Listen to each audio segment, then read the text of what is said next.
Muy buenos días a todos, yo soy Aroa Casado, doctora en Medicina e Investigación Translacional y soy profesora de Anatomía en las Escuelas Universitarias Gimbernat. Hoy os vengo a presentar una ponencia titulada La efectividad de las herramientas de autoaprendizaje en estudios de ciencias de la salud. Espero que disfruten de la comunicación. Muchas gracias. Estoy convencida de que si ustedes son docentes no les va a resultar extraña la temática que les vengo a presentar. En los últimos años es algo muy frecuente escuchar tanto de forma informal como formal reflexiones en torno a las capacidades de aprendizaje de los alumnos y su actitud en el aula. Este es un debate histórico. Si revisamos los autores clásicos, podremos encontrar, por ejemplo, cómo Sócrates ya escribía sobre las pocas cualidades que sus alumnos presentaban en torno a las temáticas que se trabajaban y a los conocimientos que él esperaba que tuviesen.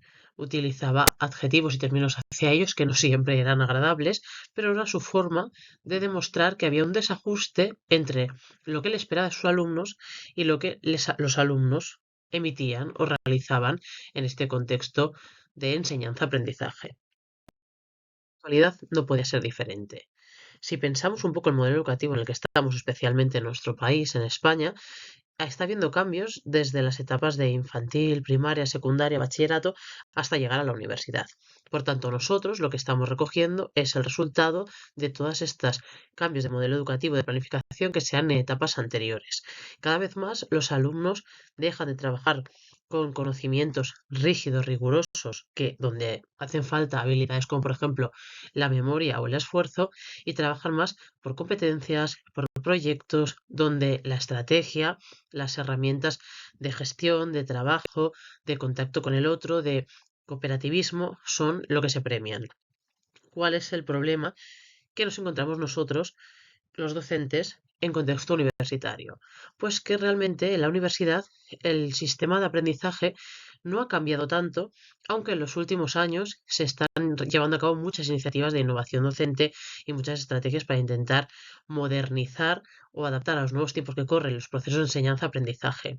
Aún así, tenemos un claro desfase entre lo que espera el alumno, sus habilidades y sus actitudes, y lo que esperamos los docentes, nuestras habilidades y nuestras actitudes. Un claro ejemplo de ello es el sistema de la clase magistral.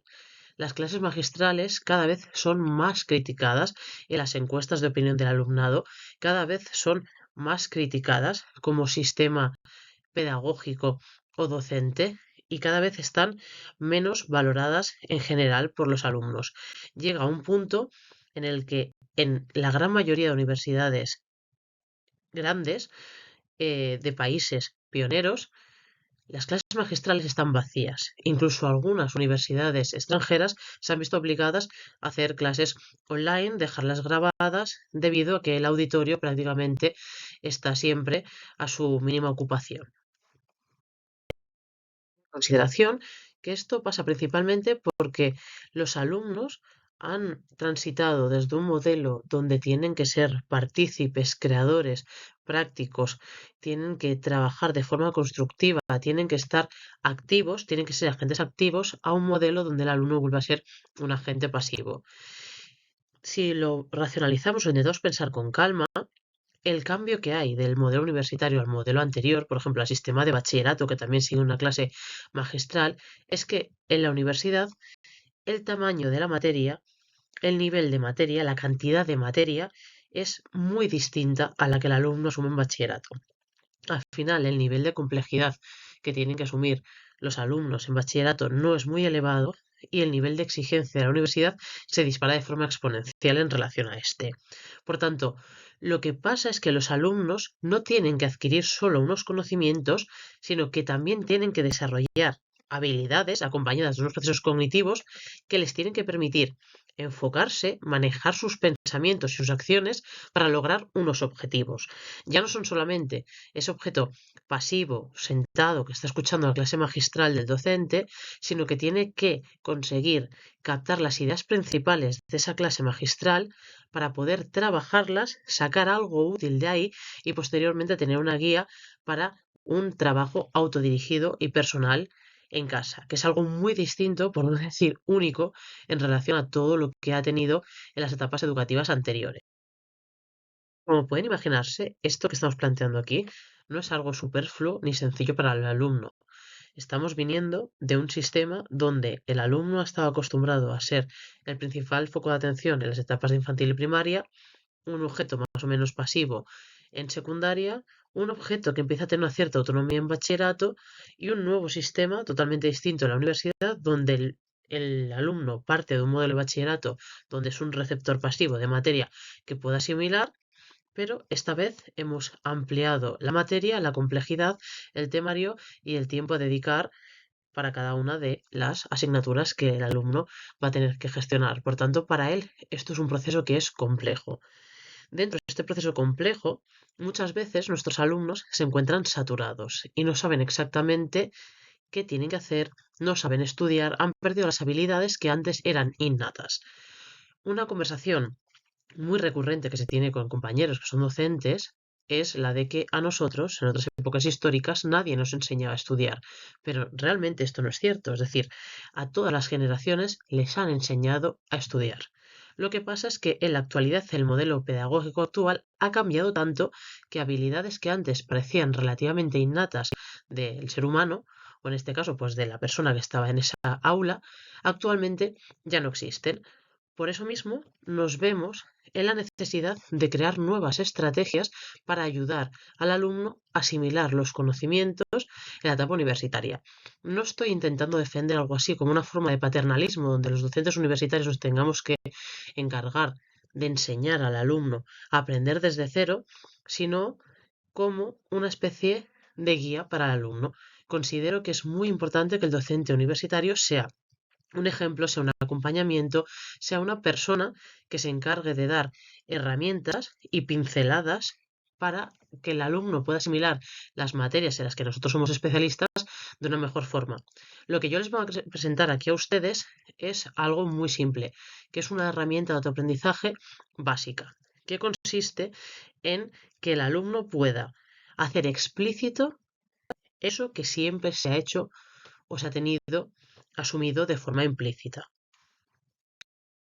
Pero antes de meterme propiamente en materia y presentarles la herramienta de autoaprendizaje que les vengo a enseñar, me gustaría hacer un pequeño matiz en relación a nuestro funcionamiento cerebral para que entiendan por qué es tan importante prestar atención a estas etapas del desarrollo tan importantes como son los primeros años de la etapa universitaria, especialmente primero de carrera.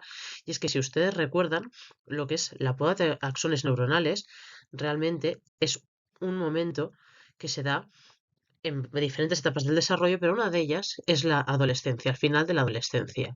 Y justamente en este final de la adolescencia, principio de la edad adulta, que viene siendo la edad más o menos aproximada en la que los alumnos entran a la universidad, lo que nos pasa es que tenemos una reducción de la materia gris de la cortical. Y en ese mismo momento empieza un proceso de mielinización que al final va a durar casi 10 años, ¿vale? Pero que es muy relevante porque nos va a ayudar a madurar esta corteza prefrontal, que al final se acaba de completar pues sobre los 20 y algo años, pongamos 25 como tope, pero esto suele ser aproximado, y en este momento recordemos que al final el ser humano sigue siendo una especie de adolescente que está constantemente buscando sensaciones, que tiene que tener sus impulsos controlados, porque es bastante irracional, es bastante irreflexivo, siempre está intentando buscar esta estimulación, y en todo esto presenta un funcionamiento de las funciones ejecutivas bastante deficientes. Le cuesta planificar, le cuesta autorregularse, tiene una flexibilidad cognitiva de aquella manera. ¿Qué quiero decir con esto? Que si tenemos en consideración un poco cómo funciona el cerebro y cómo está nuestro cerebro en estas edades en las que se empieza la universidad, es más sencillo comprender por qué es tan importante el acompañamiento. Porque realmente este proceso de maduración de la corteza prefrontal va a ser súper importante para el desarrollo de edad adulta de estos alumnos. Por tanto, hay que prestarles especial atención a toda esta formación y a todo este proceso cognitivo que van a ir viviendo en estos primeros momentos de aterrizaje en la universidad. En relación a esto que les acabo de explicar, me gustaría presentarles de forma muy breve este estudio que es muy interesante, ya que lo que hace es mostrar cómo el sistema atencional anatómicamente lo tenemos separado de otros sistemas como pueden ser de procesamiento diverso. ¿Por qué es tan interesante esto? Porque la atención y su relación pues, con los estímulos que están entrando, con nuestra toma de decisiones y con lo que nosotros podemos hacer a nivel de planificación y ejecución, no siempre está conectado como debe en la edad pues, de la adolescencia tardía, la que viene a ser la de nuestros alumnos de primero de carrera. ¿Por qué es muy interesante esto? Porque en este estudio una de las cosas que se muestra y que yo es lo que quiero rescatar aquí para dejarlo como esencia del mensaje es que se puede entrenar la atención. Y justamente y seguramente porque a lo largo de los años anteriores de nuestro alumnado no han tenido este sistema ejecutivo bien entrenado o porque no han tenido las bases suficientes como para que ellos tengan las habilidades de entrenamiento de este sistema a nivel a posterior, lo que pasa es que los alumnos llegan a la universidad sin práctica. Nadie les ha enseñado a entrenar la atención, nadie les ha enseñado a intentar trabajar sus funciones ejecutivas, nadie les ha enseñado a intentar sacar el máximo rendimiento y el máximo potencial de sus habilidades. Por tanto, aún estamos a tiempo. Estamos en un periodo justamente ideal para intentar coger todas estas habilidades madurativas del cerebro que se están empezando a consolidar y que están empezando a hacer que esa persona sea un adulto para poder guiarle, poder encaminarle y poderle dar herramientas para que esta persona explote lo máximo de sí mismo. Tras tener en consideración todo lo anterior, les vengo a presentar una herramienta que es muy simple y muy fácil de aplicar en las aulas, que es el dossier o el portfolio de autoaprendizaje. Pueden llamarlo como quieran, el término es lo de menos. Lo importante es el concepto. Este dossier de autoaprendizaje o este portfolio de autoaprendizaje consiste simplemente en hacer una batería de preguntas que guíen la materia que se ha ido dando en clase. En mi caso, yo presento diferentes temáticas. Mi asignatura es anatomía, donde doy aparato locomotor. Entonces, básicamente, lo que yo hago en este dossier de autoaprendizaje es hacerles preguntas que guíen todo el hilo conectivo de la materia, desde mi primera clase hasta mi última clase. Entonces, en esta batería de preguntas, que suelen ser muy extensas, los temas que son más cortos, pues suelen ser 50 preguntas, los temas que son más largos son 100 preguntas, intento hacer preguntas abiertas que inviten a la reflexión y preguntas cerradas y específicas que obliguen al alumno a afinar conceptualmente la materia. Este dossier se lo presento como algo que es voluntario, que les puede ayudar a matizar la nota, es decir, lo tener en consideración si un alumno se queda en un 4,8, en un 4,9. A partir del 4,5 puedo llegar a valorar el poder redondear algunas décimas si el resto de notas que tiene el alumno son positivas, pero es decir, no es una herramienta que se tenga que utilizar como un trabajo de curso, sino que es más bien una herramienta de ponderación específica que sirva al alumno para organizarse. Yo presento esta herramienta como algo que el alumno tiene que hacer para aprender a estudiar. Entonces, el alumno lo que tiene que hacer básicamente es, siguiendo el guión de preguntas, ir creando unos apuntes de curso, es decir, unos apuntes dirigidos por la pregunta. ¿Por qué considero que esto es muy interesante? Porque muchas veces dentro del contexto de una clase magistral en la universidad, que puede rondar las 2 horas de tiempo perfectamente, es mucha la materia que se da y muchas veces el alumno no tiene las capacidades para saber priorizar lo que es más importante dentro del temario, porque es un temario que al final le es ajeno, no es algo propio, muchas veces no tiene una relación previa con la materia. Al final, por ejemplo, en mi materia es relativamente sencillo porque anatomía es algo que lo vives, lo tienes en tu cuerpo, lo ves constantemente, lo tienes integrado, lo has escuchado anteriormente, pero quizá una asignatura como bioestadística o otra asignatura que pueda ser más abstracta para el alumno no es tan intuitivo. Por eso incluso es más interesante utilizar este tipo de herramientas.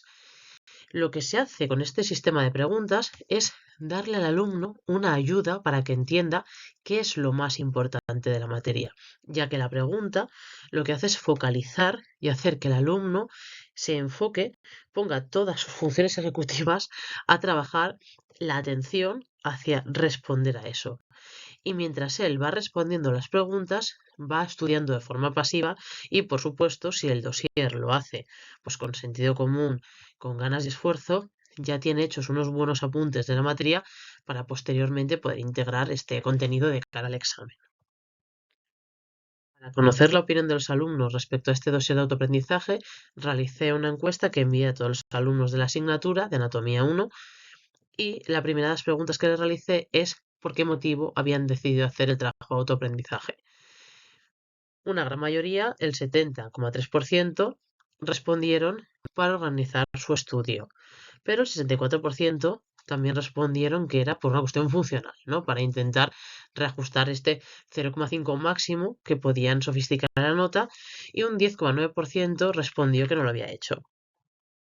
Para analizar las causas por las que algunos alumnos no habían realizado el dossier, decidí procesar sus respuestas por Atlas-T y lo que vimos es que prácticamente todos los alumnos que no habían hecho el dossier era por una cuestión de organización, ya fuera por la falta de tiempo, porque no habían sabido organizar su estudio, porque no habían sabido utilizar las herramientas de aprendizaje, lo habían dejado todo para el último momento, es decir, casi todo eran respuestas de autogestión.